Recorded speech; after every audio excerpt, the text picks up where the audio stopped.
Алмаз Шашанбеевич, сіздің отчетыңызды ұқтық, қарап шықтық дағы қолдаймын мен, отчетыңызды қолдаймын. Бірақ бүгінгі күнде білесіз, коррупция менен күрөшүү өтө аяусыз болуп атат да. Есептөө палатасынын кызматкерлерин жакын арада ушул коррупцияга пара алып аткан жерлеринен кармалган да. Ошол боюнча бир отчетуңузда бир маалымат берип кетпедиңиз да?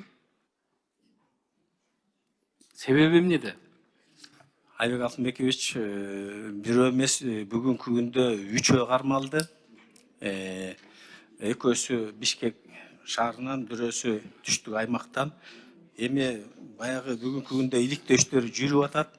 Аягы сот чечим чыгарып, акча алыптыр десе, айтсак жакшы болот эле, бирок бүгүнкү күндө алар ошо камакта, анан иликтөө иштери жүрүп атат. Биз эми бул боюнча иштерди алып барып эле айтып атабыз, ар бири кол коюп кетет объектиге, аралашпайм дейт. Бул адамдык фактор экен да. Жана өзүңүздөр билесиздер, 246 бизде мамлекеттик кызматкер бар, ар кимисинин аркасынан жүрүшкө мүмкүн эмес. Бирок ошол Алмаз Шашанбеевич, себеби эмнеде дедим да ошону. Пара алгандын себеби эмнеде? Сиз азыр сотко жылдап койдуңуз да. Аны тергөөдө дейсиз, камакта дейсиз. Анда укук коргоо органдары туура эмес камап коюшту аларды. Атайлап камап коюшту аларды. Жо, мен аны эчтеке айта албайм. Жок, мисалы үчүн айлык акы азбы? Мен себебин сурап атам да. Эми айлыкты өзүңүздөр билесиздер. Кандай айлык акы? Өзүңүздөр билесиздер, айлыкты көтөрүп берсеңиздер жакшы эле болот эле, может. Бирок биз деле көтөрүп аракет кылып атабыз мындай жакшы. Алмаз Шашанбеевич, бул жерде суроо жөндөн берилбейт да. Сиздин жообуңузга жараша биз бул жерден чечимге дагы кошобуз. Билесиз, аудиторлордун үйү дагы, машинасы дагы каралган эмес эле, бирок мыйзам иретинде кошуп кеттик да. Азыр бирок берилдиби азыр аудиторлорго? Ошону бере элек, ушу дагы чечилсе жакшы болот эле ушу. Эми Алмаз Шашанбеевич, сиздерге мамлекеттик бюджетти көзөмөлдөп карап атасыздар да, сиздерге шарт түзүш керек да. Ошол эле акча каражаты менен кармалбаш үчүн айлык акысын көп кылышыбыз керек. Ошол инспекторлоруңуздун, аудиторлордун айлыктарын, аларга сиздерге машиналарды жана ошондой эле мыйзамда каралган үйлөрдүн баардыгын даярдап бериш керек, бизде мамлекет бериш керек да. Эгерде андай болбой турган болсо, кайра кайталана берет да. Тас.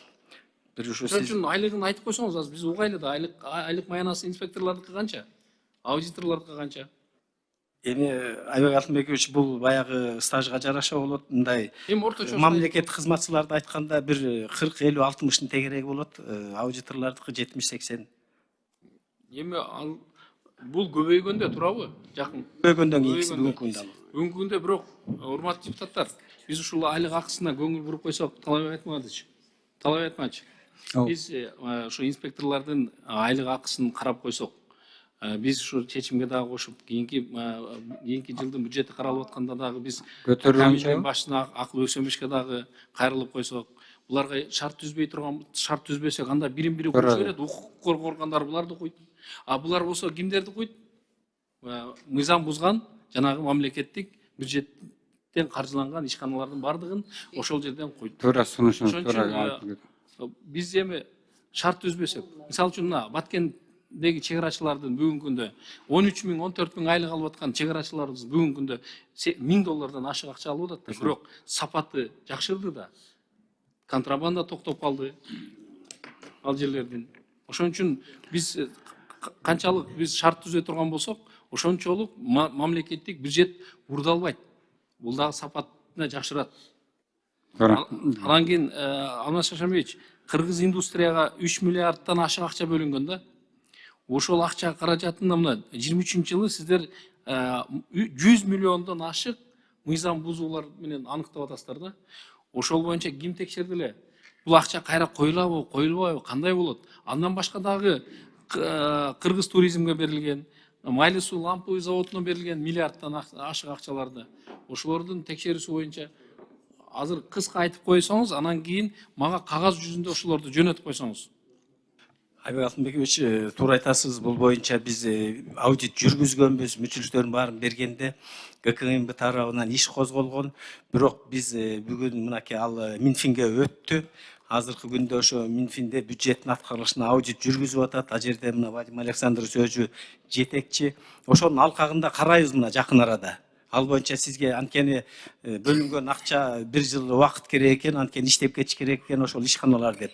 Эми мына 1 жылдык отчету болду. Эми барып карайбыз дагы ошонун жыйынтыгы боюнча сизге так отчет берели. Рахмат. Майлы лампы заводу деле ошондой Минфиндин алкагында кеткен. Кыргыз индустрияны берип койсоңуздар. Карайбыз, айрыкча, беребиз. да. Анан Талай Антонович, чечимге кошуп кетсек, азыр депутаттар жогоруда айтып атпадыбы? Эсептөө палатасынын отчетун жылдырып турайлы депчи. Эмне үчүн дегенде тийиштүү баягы мыйзам бузган министрликтер келбеди деп. Мен сунуш кылат элем чечимге. Жогорку кеңештин жыйындар залына ошол мыйзам бузган министрликтердин бардыгы келип катышсын. Туура сунуш. Ош шаарынын мэри дагы, Бишкек шаарынын мэри дагы кошо келсин. Рахмат.